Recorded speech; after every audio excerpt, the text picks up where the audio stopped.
Hello everyone, it is your Nf3 Venkat here and welcome to my new chess video. In this chess video, we're going to see a game played between the legend, of course it's Paul Morphy, against Alexander Beaufort Meek.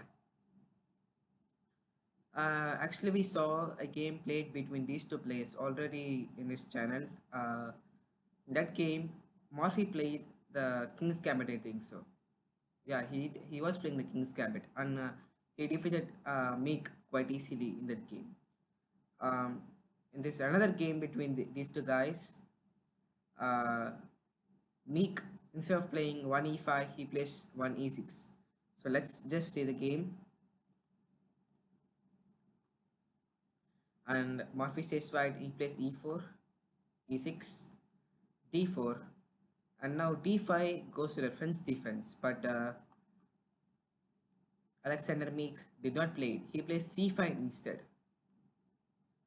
This move is kind of a sideline and is called a Smith-Benoni. Smith-Benoni, whatever you call.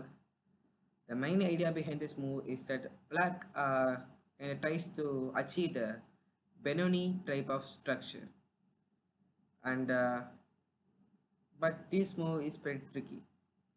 Black has to know what he is doing in this position, and a white can simply convert his position into an open Sicilian by playing knight f3. This position arises from the move e4, c5, knight f3, e6, d4. It converts the same open Sicilian. But Morphy, in those days, theory was not a part of chess. Uh, the players played the game of chess basically with the ideas, following the principles. Their main aim in those days was to kill that bloody king. But in nowadays, lot of positional chess, the so-called endgame. You can see Karpov and Steinitz playing in those style, but we are like Kasparov and Tal who are playing in this style. D4 C5, no D5. Morphy just stick to his principles and he plays D5. And now Meek plays a rather dubious move, a blunder, not a blunder, a kind of a mistake, personal mistake. He plays E5 in this position. This move is kind of a mistake because it just wastes time. Now black's main idea in this position is just to achieve a closed position. But now I think black can play d6 in this position now.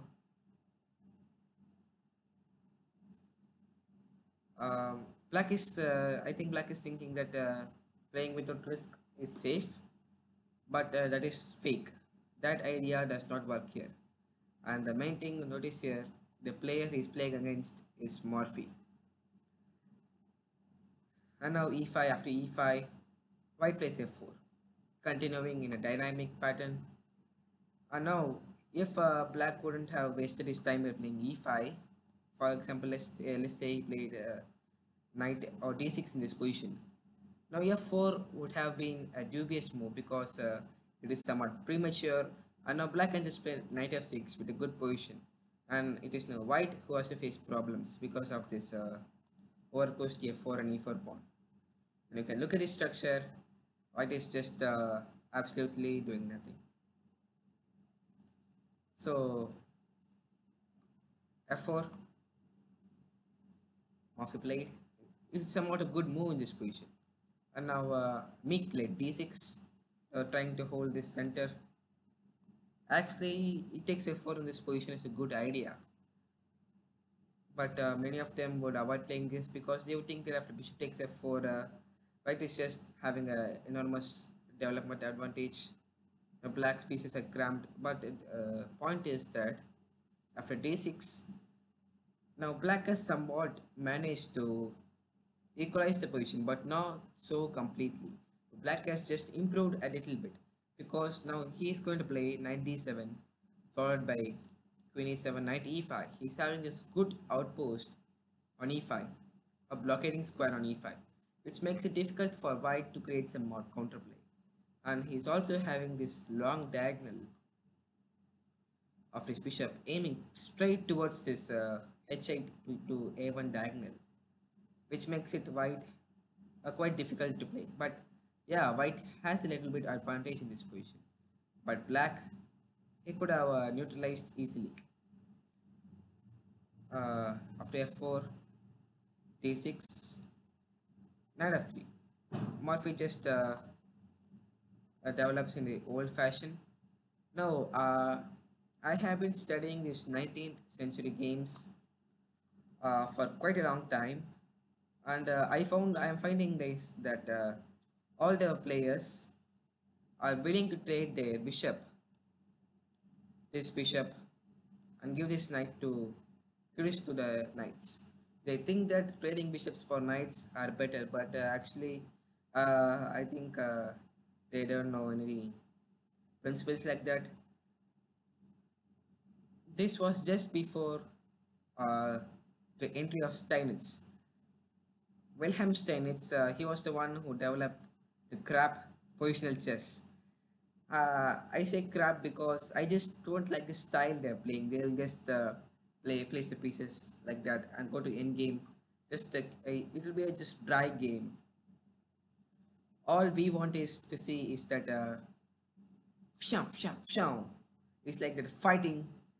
It's doublest position and just thrilling game. All that is we get in attacking chess. Uh, So the players thought that exchanging these good bishops for those knights are good, but they are actually not good. And now at this position also, e takes f4 is quite equally good. And you can see that this knight can come to d7 to e5. This happens quite often. But for knight f3, Meek blunder another time, and this time it was serious. He played bishop g4, and you could ask, why the hell is this a blunder? Simple. He's just placing his bishop for no reason on g4, and you can see on black will face the consequences now. Morphy just took on e5. Now actually he played bishop g4 with the idea of taking on e5 in this position, but he did not, because after taking on e5, black could just exploit the pin on d1, and he could just play d6, and black would have been a little better than the worse. But bishop g4, f takes e5. Meek took on f3. Poor Meek. He just don't know what's happening in this position. Bishop takes e5.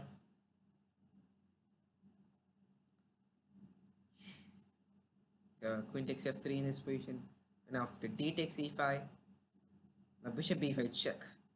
Now you can see that white is two pieces ahead in development, and black has developed nothing in this position except trading some useless pieces. Bishop b5, knight e7 is quite forced. If king to e7 in this position, then you're just suiciding. Um, I mean, you can find the winning move in this position. Even bishop g5 is doing the job. Knight f6, and even I can even play knight c3 and sack something like d6 in this position. Just play rook d1, and white is just clearly better. Not better, he's actually winning. So knight e7 is pretty forced.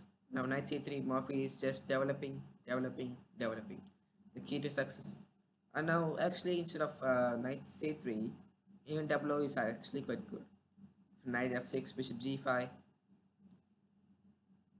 bishop e7, and d6.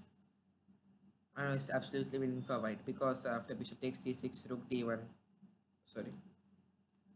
And we can see that all sorts of pin, and you can see how many pins are there, and skewers, etc.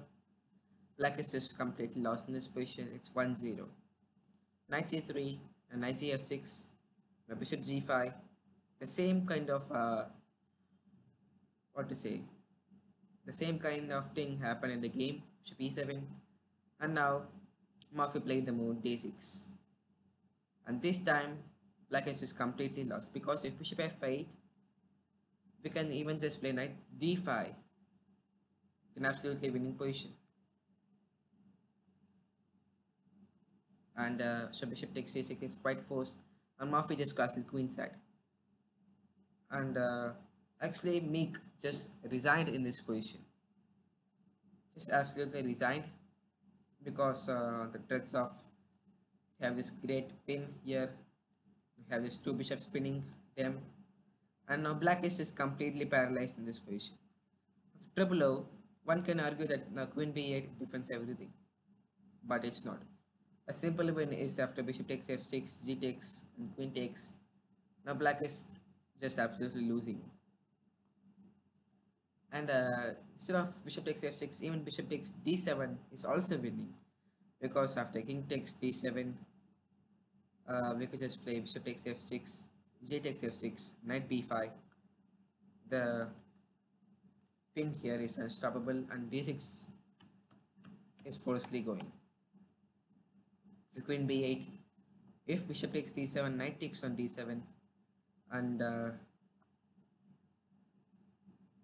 you can just play rook h1, aiming for counterplay on this f7. If f6, queen h5, we're just winning. On account of this, Meek just resigned. An impressive game, right? Although the short game, Morphy executed his brilliancy.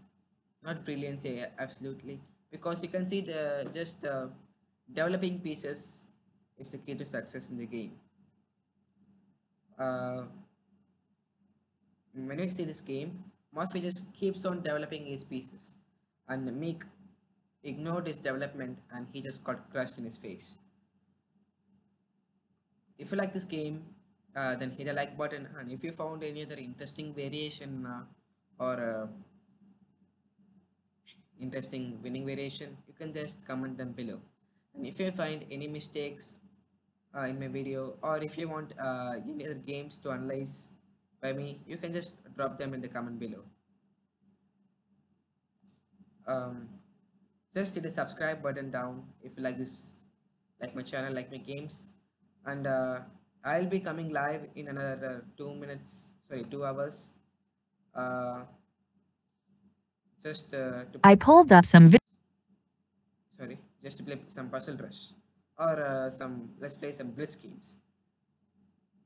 So see you live on YouTube in about an hour. Okay, till then, it's Anil signing off here. Goodbye.